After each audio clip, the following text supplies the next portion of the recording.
କାର୍ଯ୍ୟରତ जो रही डाक्टर जो नर्स रही क्षेत्र में जो भाव घटना घटी जड़े कार्यरत जे रही जहाँ द्वितीय भगवान बोली कहुए जो डाक्टर निजर कार्य कर कैमरा पर्सन देखिथे भुवनेश्वर अनेक जो बड़ बड़ मेडिकल रही से पढ़ुवा छात्र छात्री मान अर्थात निजुक्ति पाई किसी छात्र छात्री मैंने सामिल होती समस्त नाराबाजी कर भाव जड़े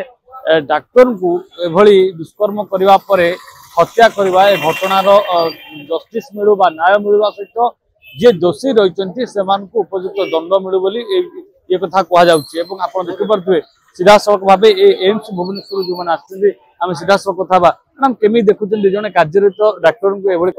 दुष्कर्म करने हत्या कर एटा निहाती गोटे दुखर विषय आमे सब नारी डॉक्टर माने निज घर निज हॉस्टल जो बाहर को जाऊँ यही मन में जाऊँ कि रोगी मान सेवा शुश्रूषा करने तेणु यही प्रकार दुर्घटना घटला आम मन रे नहीं आम घर लोक मन में भी जो भय वातावरण सृष्टि से निहाती दुखर विषय मो बापा माँ मैंने बारंबार कॉल कर पचार कि तू ठीक अच्छु कि नहीं घरे सब ठीक अच्छा कि नहीं से बारंबार पचार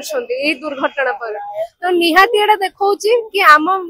खाली डॉक्टर्स मान नहीं नर्सिंग स्टाफ पैरामेडिकल वर्कर्स किंबा रोगी मानकर भी सुरक्षा नहीं करी सिक्योरिटी व्यवस्था बढ़िया दरकार निहाती एवं विक्टिम को जस्टिस पे गवर्नमेंट को भी आगे आसिया कथा दोषी मानू दुष्कर्मर फल मिलू से आम मानकर अच्छा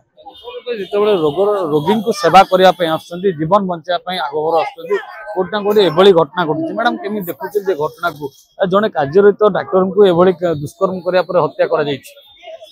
बहुत ही बुरी घटना है भैया और बहुत गलत तरीके से दुष्कर्म करके उसका मर्डर किया गया है इसीलिए ये प्रोटेस्ट किया जा रहा है। फिर उसके पेरेंट्स को भी डेड बॉडी 3 घंटे के बाद अलाउ किया था एंड वो भी सिर्फ एक फोटो लेने का अलाउ किया था एंड उनको बोला गया था कि उनकी बेटी ने सुसाइड कर लिया है। इससे और बुरी चीज कुछ हो नहीं सकती है हमारे देश के लिए। हमारे देश का गोल्डन एरा नहीं है, डार्केस्ट एरा चल रहा है जहाँ पे एक डॉक्टर अपने ही हॉस्पिटल में ड्यूटी करते हुए सेफ नहीं है। सो हमारा यही मकसद है कि हम चाहते हैं कि हमारी जो फेलो रेजिडेंट थी उनके घर परिवार वालों के लिए हम सिर्फ इतना ही कर सकते हैं कि जस्टिस मिले, जितने भी कल्प्रिट्स हैं उनको सख्त से सख्त सजा मिले एंड एक्चुअल जो कल्प्रिट्स है जिनको छुपाने की कोशिश की जा रही है उनको छुपाया ना जाए, असलियत सामने लाई जाए और उनको सजा मिल सके।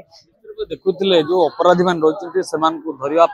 प्रयास करा जो परिवार जो न्याय रही जो डॉक्टर जन को दुष्कर्म करने हत्या कर परिवार को किभली न्याय दिज्व समस्ते फोकस कर आउ द्वितीय बार जदि एभली घटना न आसे जो दंड जे जो माने ए कांड भियाई से कठोर कठोर दंड मिले बोली समस्त डाक्टर छात्र छात्री मैंने सामिल होती अपील कर। भुवनेश्वर कैमरा पर्सन गुडुंग प्रियकांत साहू।